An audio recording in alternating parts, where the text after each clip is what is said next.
Karnataka has finally witnessed transition that was in making for the last 6 months.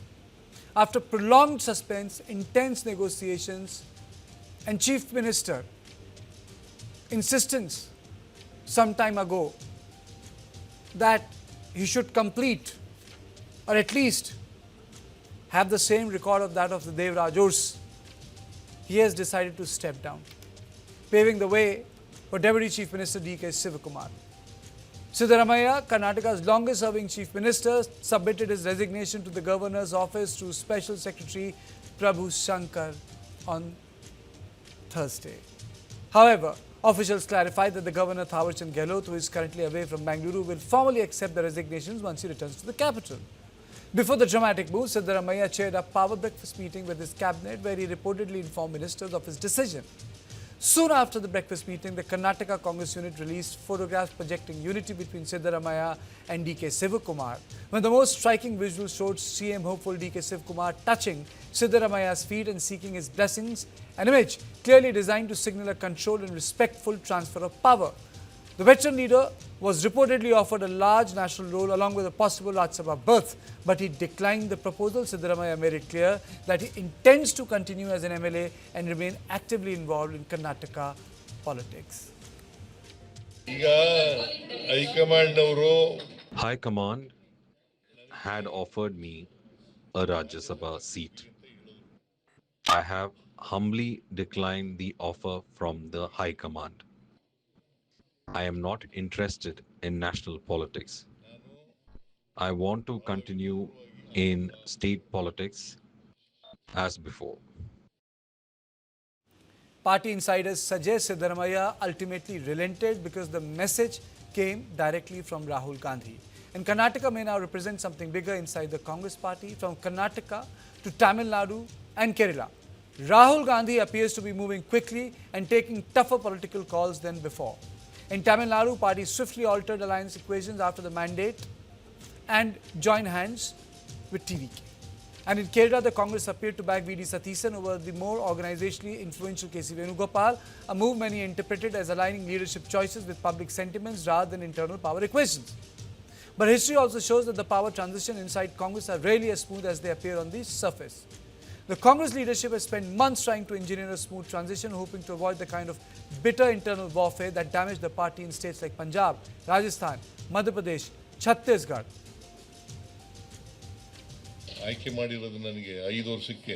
People have elected me for 5 years. Still, there are 5 years for me. I will work for the people of Karnataka. I will fight against communal forces who are trying to divide the state. I have resigned when the High Command had asked me to. There was no pressure on me. I have tendered my resignation when the High Command asked me out of my own will.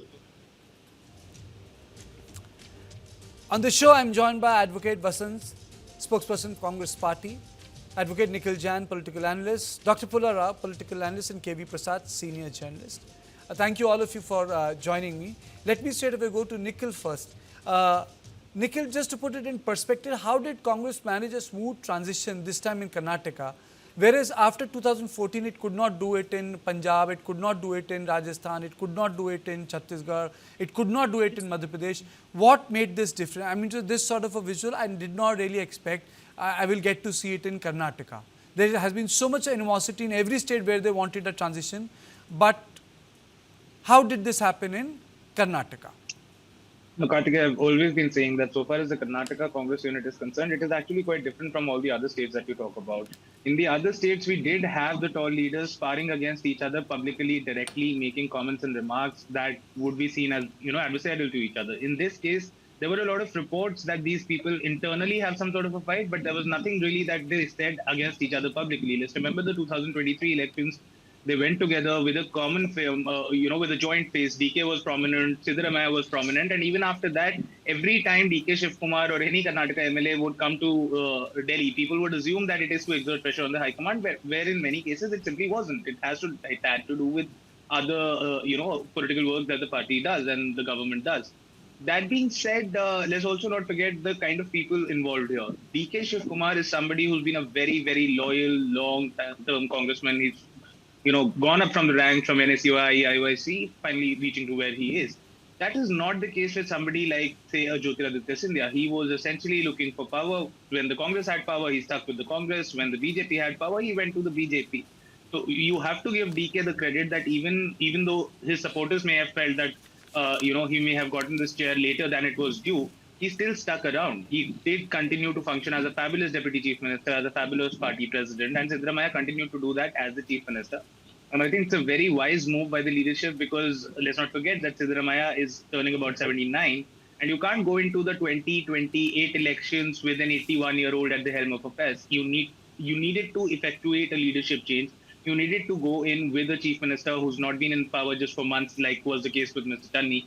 But you wanted somebody who's been long enough as a chief minister. You go to elections with his face, and that is what the party has done. And a lot of people say that there was this 2.5 formula. I'm not quite sure whether there actually was. But in crossing that 2.5 year Lakshman Rekha, what we have now had is a situation where Siddaramaiah from the Congress is the longest serving chief minister Karnataka has ever had. Had the change happened right after 2.5 years, he wouldn't have gotten that. So I think that's a fabulous. But a lot of people say that the real struggle for DK started after Congress won election in Karnataka. But that's on the lighter side because now he gets to be the same. Let me straight away go to Vasant. Thank you so much, sir, the spokesperson Congress Party. I really want to know how did this happen so peacefully in Karnataka, whereas your own party had such a traumatic time doing this in other states? See, the Congress has always believed in democratic discussions, consultations, and consensus. And the recent leadership change or the discussions in Karnataka clearly shows that the party listens to its MLAs, its senior leaders, and also considers the public sentiments too. That is what has happened in Kerala. And the public sentiments, before taking a final call, the party considers the public sentiments, the senior leaders, MLAs, and all other things.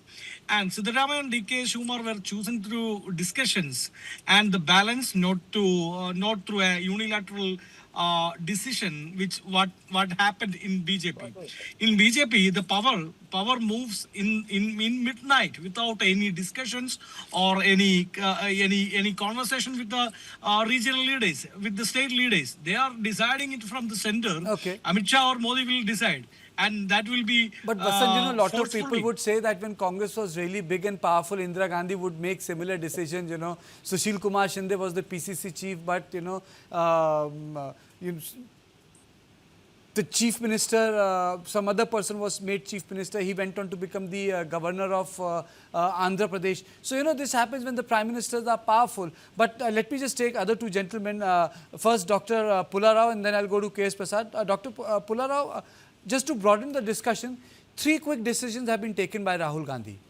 One, Satisan, second, Vijay, and third, DK. Do you see a pattern? Not at all. I think Satishan took his own decision. I agree with you about one thing, that when the center is powerful, there won't be any dissent, whether it's Congress, Communist Party, or anybody. When the center is weak, then all these things come into obviously, play. I forgot the name. I was talking about Vilasrao Deshmukh. He went on to become the CM. No, Sushil Kumar Shinde was the PCC chief. You see, when the center is powerful, when there's a government in Delhi of the BJP or Congress, nobody will dare talk about it. That is the thing. 2004-14. Now, 2014 to whatever date today, nobody will object. And rightly so. When you don't have power in the center, then it becomes a very difficult thing. If you go back in history, 1980, Mr. Devaraj Urs of Karnataka was a very loyalist chief minister of Indira Gandhi, but within 2 years, differences broke and he split the Congress because Mrs. Gandhi was not in power. Power is everything. When you talk about politics and you kind of move away from power, it doesn't make sense, I think. It is definitely power is the main thing hovering around. There's nothing wrong. Politics is meant for wielding power for common good, etc. So that answers one question. Second question, how Satish did a 10-day, very masterly activity, and he got what he wanted. Mr. General Secretary, organization, Mr. Venugopal is a stalwart in his own way. He's not a small man. He's running the Congress literally, I say, for the last 10 years, and they did a good job of it. Coming from Kerala, he managed to understand all the ropes, but he couldn't do it. Coming to Karnataka, this has been going on, for some time, and the solution had to come. Otherwise, after Satishan, you see that, as I said, the center is weak of any party. If it is strong, nobody will dare do anything. BJP, you rightly pointed out, is silence. Appoint me, appoint you, and they will take it because you have the government in the hand and center. Now, coming back to Vijay, I think Rahul Gandhi took a very good, bold decision. On the contrary, others are criticizing him, but I think he took a great decision. It required that kind of. He would have taken even a better decision if he wouldn't have listened to his two senior leaders and actually gone with Vijay. No, he wouldn't have, because he had to take a decision. And he felt that it is an opportunity for Congress to come back after 6 years. Maybe he'll be wrong in the future. But he had to take that decision, which I felt was good. So he takes good decisions and maybe not so good decisions like all of us. I think he should have gone with Vijay. Pardon? He should have gone with Vijay. Chidambaram and other political leaders were actually, they were pushing for DMK. If he would have. Also, I don't blame him. There he was cautious. There he had to be cautious. It was a very tough decision. You can't. Had he done that, he would have become a bigger hero. But if Vijay did not win, it would have been a different kind of. But Manikam Tagore earned a brownie point. He was the only one from Tamil Nadu continuously saying. Because today's discussion is only about Congress. Because one thing I can say, that Mr. Gandhi has somehow able to consolidate Congress party in the south. There's a bigger picture emerging. Yes, there is a problem in Andhra Pradesh because the sort of rip that happened after YSR, the numbers went down to 2%. I don't know what will happen of the Congress party in the Andhra belt. But let me take opening comments from Mr. Prasad. Sir, to you. Good evening, Karthika, and good evening to viewers, and good evening to the co-panelists. And namaskar to our Guruji Polaroga. In regard to Gandhi's family, I can say that until and then they won't take the total concurrent power into their hands, nothing will happen. This is the first ever time in southern states likely to give a good comments to Sonia Gandhi. After that, Rahul Gandhi has conquered the power by producing Congress in southern states. As far as Telangana is concerned, Mr. Ravand Reddy, in recent past, in Tamil Nadu and Kerala, the success narrations of Congress in Tamil Nadu and Kerala got into the power. He really ditched by some people who really, the oldest scenarios of Congress as far as Rajasthan and Scindia family is concerned. After that is a huge realization to Rahul Gandhi, and particularly DK Shivakumar's vital role as far as southern states success is concerned. If you really look into any state, the success narrations are nothing but DK Shivakumar. It's an honor that he has been given as the chief minister. If this happens, Congress will bounce back in national wide. Unfortunately, the strings have been given into the old scenarios, and those people are not able to pull their socks. But Mr. Prasad, I have one issue. A lot of names were coming, and two people are dynasts. I am not trying to undermine what they have done as independent MLAs, but just because you are the son of the chief minister, so you'll get on to become the deputy chief minister. Your father is president of the party, you will be elevated. I mean to say, this will be a real wrong messaging if they end up with two deputy chief ministers from two powerful political families.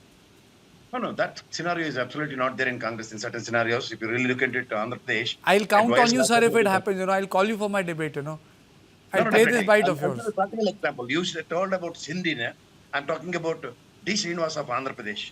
The success of Andhra Pradesh Congress is concerned, credit goes to D. Shivakumar.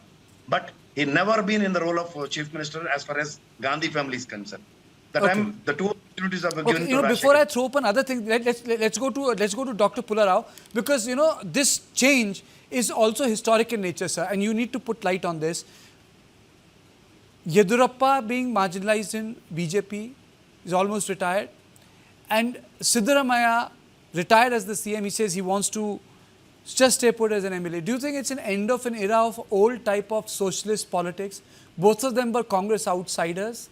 That era, those politicians who in late 80s and 90s blossomed, that chapter in Karnataka politics is over. Not only in Karnataka, everywhere. It's like fast food politics. You see, people switch parties. who is the Chief Minister of Assam, Bengal, or for that matter, Bihar, nowadays I think those who are in the 60 range, they want results, they want power fast. They don't want to wait. That change is there. Politics is less ideological. There's less ideology anyway. Though may say welfareism is it will give you this, will give you that. There's less ideology. And more, you'll find this everywhere. There is no loyalty. If you don't get it, they leave. That's the way things goes on, most of the states. And therefore, you'll have to find a new way of looking at these things, not expecting Europe also did his own bit of leaving BJP, setting his own point. Siddaramaiah left Devegowda and came here. It's not that they were also stolid ideologues. They shifted parties. I don't think that's wrong. That's what politics in India is meant for, because you can absolutely. Earlier the joke was that BJP is taking leaders from opposition parties and they're going on to becoming chief ministers. Now they're being appointed as the presidents of the state unit.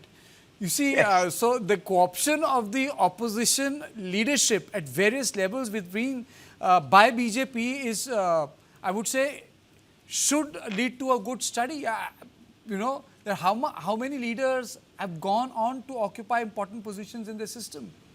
I'll just do it in one sentence. By doing that, BJP has been able to spread. Whereas they stuck to their old leaders, they have not spread. Where they say, old is gold, it's not done. It's not done the job. My friend, Mr.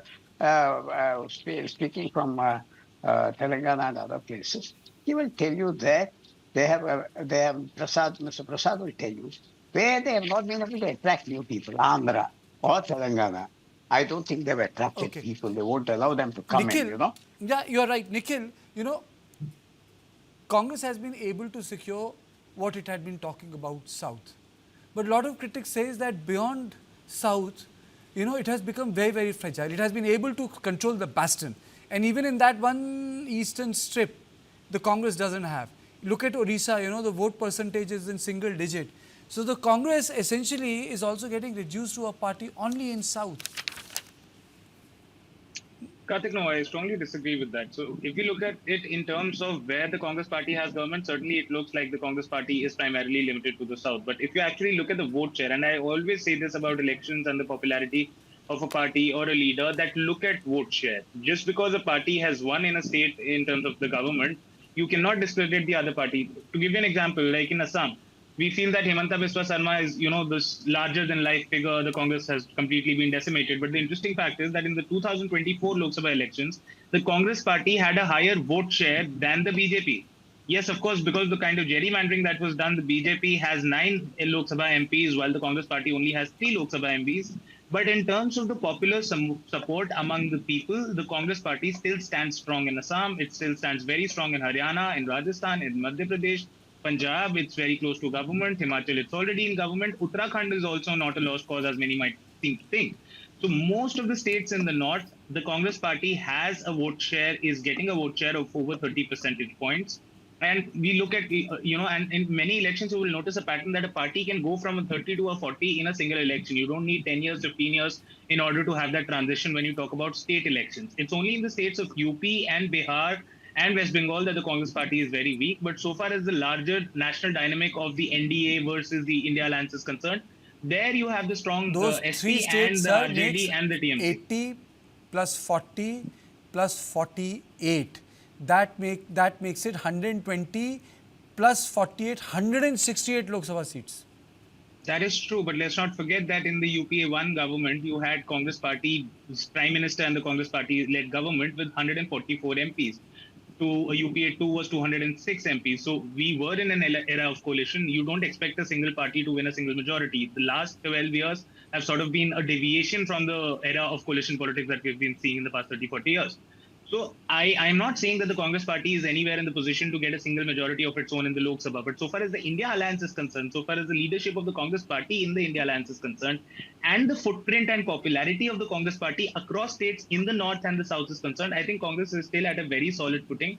I think all that they need to do is work on their electoral machinery and make sure that the vote share translates into seat share and seat share to government. Okay, let me go across to Advocate Vasant. Sir, what will be the biggest priority for DK now? I don't think the potholes are going to disappear immediately in Bengaluru. I don't think the urban congestion is going to immediately disappear in Bengaluru. The man has his hands full, and then you'll have elections very quickly. So what do you think will be his real priority? See, Honest- it was an honest jawab earlier do, honest decision jawab. when the Siddaramaiah appoints as the CM or selected as the CM, it was an earlier decision or earlier agreement between DK and Siddaramaiah. The High Command just do one thing, that we just realizing that agreement to reality. That's what happened in Karnataka now. That's only. When the Siddaramaiah appoints as the CM or selected as the CM by the High Command, it was an agreement between Siddaramaiah and DK that after 2.5 years or the half tenure, Siddaramaiah will be backed up and DK will be the CM. What is happening is the generation changing. That is good for democracy. That is good for the party too. What's the problem with that? It will be DK's biggest priority, because now he does not have that honeymoon time which Siddaramaiah had. Okay, you see, he has very little time. And Siddaramaiah is going to stay in Bangalore. That's not a good sign. Politics will continue. He has to be very careful. He has to run. Karnataka has a good administration, bureaucracy. He has to be very careful and manage the politics. Most important. Without that, it will be problematic. And you have forgotten to mention that the Lingayats are a very, very big force. How are they going to take kindly to a Vakaliga becoming chief minister again? I think after 12 years or something. There will be all kinds of things for the next election. He has his hands full. He's a very sharp man, there's no doubt. He has come up from grassroots. He can take hard decisions, and he's got a good personality also. He honors his word, all of that. But his main challenge will be politics. And I have one simple rule. My friends may disagree. Whenever you go near caste in India, it may not do you good, but it will definitely do you harm. Take Bihar, everywhere. That stage is gone. You see, Vijay, a Christian, emphasizing Christian, was able to attract votes across the spectrum from the ages 18 to 40. So I think Karnataka, they've gone a little too far on the caste census, trying to put the Vakaligas, Lingayats sound. But I'm telling you, that's the most amazing part of the Indian politics. Vaisa Reddy was not so open about it, the way Vijay was open about it. And people accepted him. He accepted it because he also brought in certain things. He brought Brahmins in there for the first time. Brahmins contested. He has made 2 Brahmins ministers. I think after, my friends may correct me, Mr. Prasad, I think after 60 years, other than Jayalalitha. These things he has done. And I know I don't support Vijay's politics fully, because there are some things which he's doing very, very wrongly. He'll pay the price, or he'll reap the rewards eventually. But he has shown a different kind of attitude, and that's why he got it. That's why Shivakumar has to go beyond politics. Everybody says Gen Z, Gen Z. If Gen Z is really there in Bangalore, they'll be against I think that's a very good income. point. That's a very good point. Mr. Prasad, what the Congress now, our sources are telling us, is trying to create 4 chief ministers out of 4 dominant castes. Like, for example, there'll be a Lingayat deputy chief minister, there'll be a Muslim, there'll be someone from extremely backward caste, and then you'll have someone as a Lingayat. Do you think that this will work as a political structure for the Congress party? No, as far as the balancing of act is concerned, Congress will always plays a vital role. That doesn't bother about caste. But no, I'm just taking that point. How do you go beyond caste? As Dr. Rahul was saying, how do you go beyond caste? No, that's what I'm saying. If you really give a prioritization, if you really look into the Tamil Nadu politics, out of the box, the 2 Brahmin gentlemen have got the ministry role after Jayalalitha only. So this will happen only in southern states. They know how to give a priorities as far as castes are concerned. Basing on the caste voting, sometimes they attract the tall personalities, and they've been given opportunities and they succeeded in political scenarios. They've been uplifted by the only Congress only. And as far as the regional parties like Telugu Desam, the origin has started for the sake of BC's upliftment. So over a period of time, some regional parties may sustain to an extent, but to a larger extent, at national level, the only Congress has done wonders as far as privileged people have been placed at the privileged places. So in this scenario, if Congress comes, caste botherations and religion botherations will be reduced and minuted, if you really look into it. And as far as the Christian community or a Muslim community, if you really name it as, most of the time it will be suppressed and sustained and the balance of act will be maintained in respect to states. Law and order will be controlled. In prospect of religions, only the hanky-punky things and hardly will come in ways, and that you can count in fingers.